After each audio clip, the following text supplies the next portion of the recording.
Mon ami, dans cette vidéo, tu vas voir plein de marques. En même temps, quand tu vois le titre de la LQC, c'est normal, j'aurais du mal à faire autrement. Mais je voulais te prévenir qu'il n'y avait absolument aucun placement de produit. Voilà. Et j'en profite pour te prévenir que le week-end prochain, du 4 au 6 novembre 2016, du coup, on sera à la Paris Manga avec tout le tatou. C'est à Porte de Versailles à Paris. Donc voilà, viens nous voir et bonne vidéo.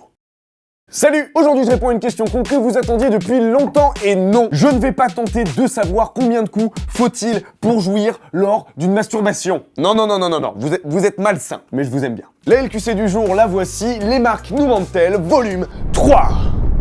Vous pensiez que j'avais terminé de tout analyser au niveau des produits vendus en grande surface, mais non! Non, mon gars, encore du boulot. On va voir ça tout de suite, c'est parti.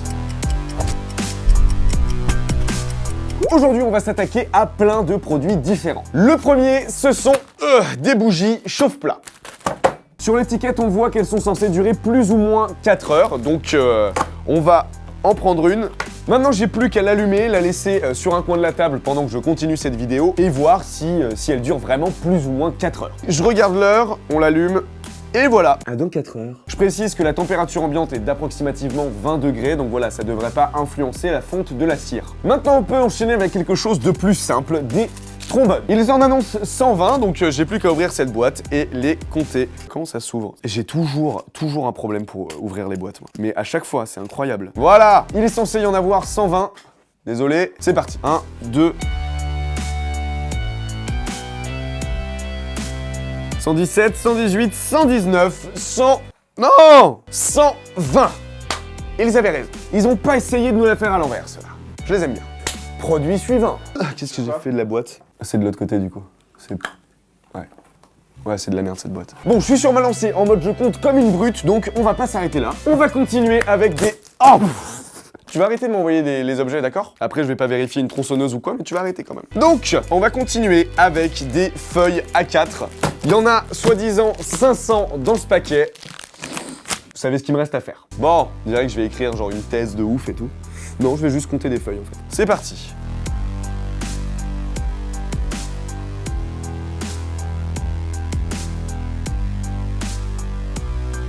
« 525. Les mecs nous ont mis vachement bien quand même, il y a 25 feuilles de... Enfin, vachement bien, c'est pas non plus un truc de ouf.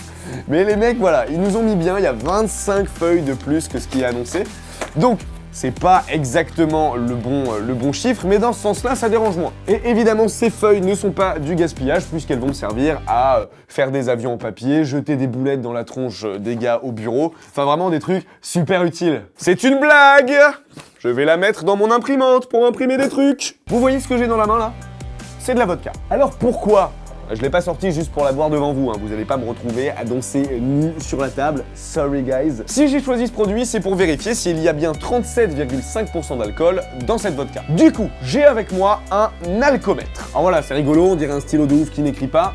Mais c'est bien plus que ça. Alors comment ça fonctionne? Eh ben, c'est assez simple, sans rentrer dans les détails. Je sais pas si vous le voyez, mais ici, il y a une graduation qui correspond au taux d'alcool. Il suffit donc de glisser l'alcomètre dans le liquide qu'on veut analyser, ici la vodka. L'alcomètre va se mettre à flotter, et la graduation qui touchera la surface de la vodka à ce moment-là sera son taux d'alcool. Voilà, c'est juste une histoire de densité entre l'alcool et l'eau, si jamais ça vous intéresse. Vous savez ce qu'il vous reste à faire, Internet. Alors, ouvrons cette merveille. Je veux même pas sentir le truc qu'il y a dedans. J'ai peur d'en foutre partout. On va pas en mettre trop non plus, j'ai pas envie que ça se renverse. On va dire que c'est suffisant. On referme le truc, putain ça sent d'ici, c'est ouf. Et j'en profite simplement pour faire une petite remarque. Ça fait 1 heure qu'on a allumé la bougie en début de vidéo. Il n'y a plus du tout de cire à l'intérieur. C'est plus que du liquide, ça brûle encore, mais en tout cas la cire a totalement fondu. Je suis un peu sceptique sur les 4 heures. Mais bon, on va voir. Donc vous avez compris le délire, je vais le glisser dedans, il va s'arrêter de flotter un moment, je sais pas moi, par exemple ici, et cette graduation ici sera son taux d'alcool. Voilà, c'est aussi simple que ça. Donc comme vous pouvez le voir, ça y est, il flotte. Regardez la graduation. Et du coup, on est à 38 degrés. Donc eux, ils annoncent 37,5. Bon, en comptant une petite marge d'erreur très légère, on va dire qu'ils sont dans les clous. Bravo messieurs. Voilà, c'est tout ce que j'ai à leur dire.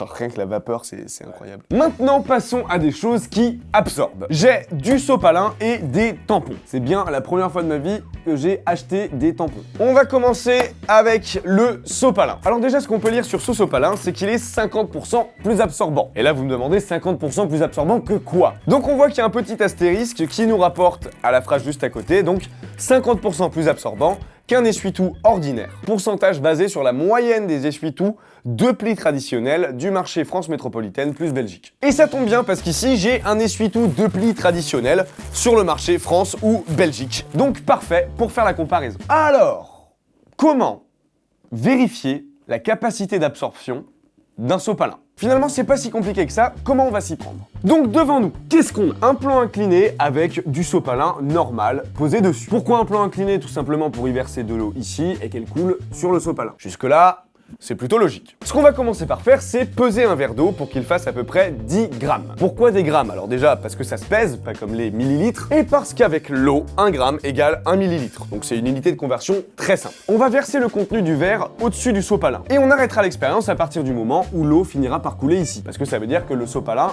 ne pourra plus absorber le liquide. Tu suis? Donc une fois qu'on aura versé l'eau, que l'eau aura traversé, qu'on aura arrêté de verser, on pourra peser à nouveau le verre, voir la différence, et ainsi on aura le poids qu'on aura versé sur la feuille. Et avec l'eau qui dit grammes dit millilitres. Et une fois qu'on connaîtra la capacité d'absorption en grammes d'eau d'une feuille de sopalin normale, on pourra vérifier que celui-ci est 1,5 fois plus absorbant. Fini les explications, je pense que j'ai été assez clair, maintenant on peut démarrer le test. J'ai là un verre d'eau qui pèse 108 grammes, donc je vais commencer à verser de l'eau sur la feuille de sopalin. C'est parti. On va en mettre un tout petit peu, encore en remettre un peu. Pour l'instant on n'a aucune goutte d'eau qui sort. Oh là là, j'en ai mis plein, là j'en ai mis plein. L'eau se propage! Donc le sopalin est complètement imbibé, mais l'eau ne déborde pas encore. Donc je ne sais pas si ça y est, il est saturé, ou alors il est juste trempé. On va remettre un petit peu d'eau, vraiment un petit peu, c'est beaucoup. Et on dirait pas que ça coule. Ah, quoique, elle coule pas encore, elle est vraiment retenue au bord du sopalin. On va en mettre un petit peu. Ah, yes, ça y est, ça coule. Ok. Donc, le poids de base de ce verre était de 108 grammes. Après avoir atteint le maximum d'absorption d'une feuille de ce sopalin, on arrive à 94 grammes, ce qui nous fait une capacité d'absorption moyenne pour une feuille de sopalin lambda de 14 grammes d'eau, soit 14 millilitres. C'est bon, vous suivez? Très bien. Donc voici le nouveau rouleau de sopalin. Maintenant, vous connaissez la méthode. Il a l'air déjà vachement plus épais et dense et suave et beau. Oh, il y a des petits éléphants dessus. Je vous passe tous les calculs, mais en gros, si un sopalin normal peut absorber 14 grammes d'eau, un sopalin qui est censé en absorber 50% de plus peut absorber sur le papier 21 grammes d'eau. Et c'est ça qu'on va vérifier. J'ai bu un petit peu dans le verre, donc là il est à 80 grammes. Et ben c'est parti. Déjà ça se propage vachement moins que sur l'autre. Ok, là j'en ai peut-être trop mis. Ok, on va laisser le travail d'absorption se faire. C'est dur à dire, absorption. Waouh, j'en ai tellement trop mis, mec. Ouais, l'eau, elle continue de... Ouais. On va attendre encore un petit peu. Ça y est, l'eau a touché le bout du sop. Le mec a une abréviation pour le mot sopalin. Tout va bien. On va en mettre une toute petite goutte pour être sûr que la mayonnaise prenne. Ah, ça y est, il est entièrement recouvert de flotte. Je pèse le verre. Il y a déjà 19 grammes d'eau qui ont été absorbés. Aïe, je suis allé trop loin. Là, en tout cas, pour moi, selon la balance, j'ai versé 21 grammes du liquide. Pour l'instant, il remplit son contrat. On va essayer d'aller un peu plus loin. Allez! En tout cas, ça se voit qu'il est vachement plus imbibé, ce qui est normal d'ailleurs, en bas que... Oh! Et voilà, on a la première goutte, ça y est. Putain, mais c'est précis de ouf leur truc, c'est dingue. Maintenant, on va passer à nos amis les tampons. Personne dit ça, nos amis les tampons. Bref, les tampons, ce sont des tampons réguliers, regular, qui peuvent donc absorber entre 6 et 9 grammes de vous savez quoi. C'est la première fois de ma vie que je déballe un tampon. Ah, c'est l'applicateur, j'ai toujours entendu parler de ça. Ouais, un applicateur, machin. Il y a encore un truc dedans, non mais les filles, sérieusement. Bon, bref, vous seuls savez comment ça fonctionne et c'est très bien comme ça. Alors, comment on va procéder? J'ai Donc j'ai ici un verre d'eau de 47 grammes. Je vais plonger notre tampon à l'intérieur, petit à petit. Puis à partir du moment où il se met à couler, je regarde la quantité qui est perdue et on aura la quantité d'absorption. Enfin bref, voilà, c'est exactement le même procédé qu'avec le sopalin. Donc c'est parti, on est à 47 grammes, on va le tremper juste un petit peu. Pouc. On est à 46 grammes. Ok, on va y aller comme ça. Putain, il se déplie à l'intérieur. Mais c'est quoi ce truc? toc, 44 grammes. Pour l'instant, tout va bien. Donc là, il y a 3 grammes qui ont été absorbés, tout va bien. Poc. Donc je suis à 7 grammes d'absorbés, c'est toujours compris entre 6 et 9, il n'y a pas de souci. Il y a encore une partie qui est complètement sèche, mais peut-être que c'est pas concerné, moi j'y connais tellement rien là-dedans. Ok, bon là je suis à 10 grammes. Non mais c'est incroyable ce truc. Pour info, là on se rapproche de la capacité d'absorption d'une feuille de sopalin normale, qui est de 14 grammes. Il ne prend plus rien du liquide. On dirait que je me fais une infusion, genre. C'est comme un petit thé, genre. Aïe aïe aïe, il goûte, il goûte, il goûte. Donc ce tampon a une capacité d'absorption de 15 grammes maximum, ce qui est largement supérieur aux 6 à 9 grammes annoncés. Si jamais vous êtes en rade, les filles qui regardent les vidéos, laissez un message dans les commentaires et on vous enverra la boîte, parce que nous, ça va pas beaucoup nous servir. Et je me suis gardé le plus compliqué pour la fin, un rouleau de scotch. Alors vous vous dites, mais qu'est-ce que tu fous ici? Il y a 2 minutes, t'étais au studio, je comprends pas et tout. Bah c'est simplement que pour ce test-là, j'ai besoin de place. Et comme vous avez pu le voir dans le studio, on n'en a pas vraiment. Ils annoncent une longueur de 25 mètres pour ce rouleau de scotch. Donc ce que je vais faire, c'est que je vais simplement le dérouler et mesurer en même temps sa longueur. Décamètre, s'il vous plaît.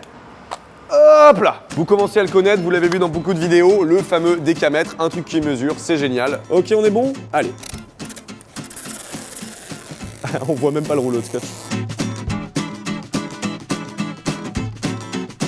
Bon, de toute façon, j'ai de la marge. Hein. Normalement, il y a 25 mètres. Je peux reculer tranquillement. Je sais pas où est-ce que jusqu'où je vais aller avec ça. Ah, attention! T'es à 20 mètres là? Au sol. Donc là, on est à 20 mètres. Malheureusement, un double décamètre, tu comprendras très bien que ça s'arrête directement à 20 mètres. Donc on va être obligé de le rembobiner et de reprendre pour les 5 mètres restants. Ok, il s'est arrêté. Eh ben mon gars, on est à 25 mètres, mon pote. Pile. Bon, si on veut chipoter un petit peu, on dira qu'on est à 25 mètres 1 et pas 25 mètres pile, mais on va pas chipoter. Surtout quand c'est en plus. Super.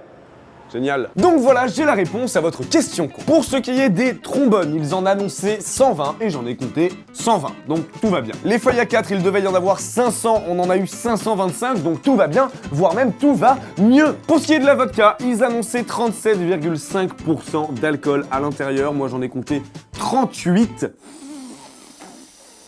Est-ce qu'ils nous mentent? Ou est-ce qu'il y a une petite marge d'erreur à respecter? On va dire que j'ai fait une connerie quelque part et qu'il y a bien 37,5% d'alcool dans cette bouteille de vodka. Pour le sopalin, donc il y en avait 2 types, un qui absorbait 14 grammes et le second, celui-ci, qui annonçait qu'il absorbait 50% de plus, soit 21 grammes. Et bien devinez quoi? Il absorbe 21 grammes. Tout va bien. Les tampons, ils annonçaient une capacité d'absorption entre 6 et 9 grammes. Et en fait, moi j'ai pu absorber carrément 15 grammes de liquide avec ces petits trucs. Donc là, pour le coup, c'est à la fois très bien, parce que ça absorbe plus que ce qui est prévu, et à la fois un peu tendancieux, parce que du coup, il te pousse à acheter quelque chose de plus cher si jamais tu veux absorber plus, alors qu'en fait, ceux-là sont très bien capables de faire le boulot. Après voilà, si demain, vous mettez un tampon régulier et qu'en fait, vous voyez que c'est pas suffisant pour vous, je m'adresse aux filles évidemment, ne venez pas me chercher des noises, moi j'en sais rien, j'ai juste fait mes petits calculs comme ça. Pour le rouleau de scotch, ils annonçaient 25 mètres et on a eu 25 mètres et 1 cm. Donc parfait. Et en tout dernier, il nous reste la bougie, donc on devait vérifier si elle durait plus ou moins 4 heures. Ça fait 4 heures et quart qu'elle est allumée, elle ne s'est toujours pas éteinte, donc pour moi c'est ok. Maintenant voilà, j'ai juste peur qu'elle s'éteigne jamais et que je reste coincé ici. Au milieu de mes rouleaux de scotch, de mes tampons et de ma vodka. Ah, c'est fou, tout fonctionne. Parce que c'est quand même incroyable, les 2 premiers volumes que j'ai fait, à chaque fois, il y avait au moins une marque qui te la mettait un petit peu à l'envers, et maintenant, tout va bien. Avant, on t'enlevait des trucs, maintenant, on t'en rajoute, je n'y comprends plus rien. Mais j'ai ma petite idée, je me dis que peut-être ils ont vu les 2 premiers épisodes des marques nous mentent-elles, ils ont commencé à avoir un petit peu peur, et voilà. Maintenant, il y a ma photo dans les Simply Market et tous les produits sont corrects. En tout cas, si cette question t'a plu, n'hésite pas à aimer la vidéo, à la partager, et surtout, abonne-toi.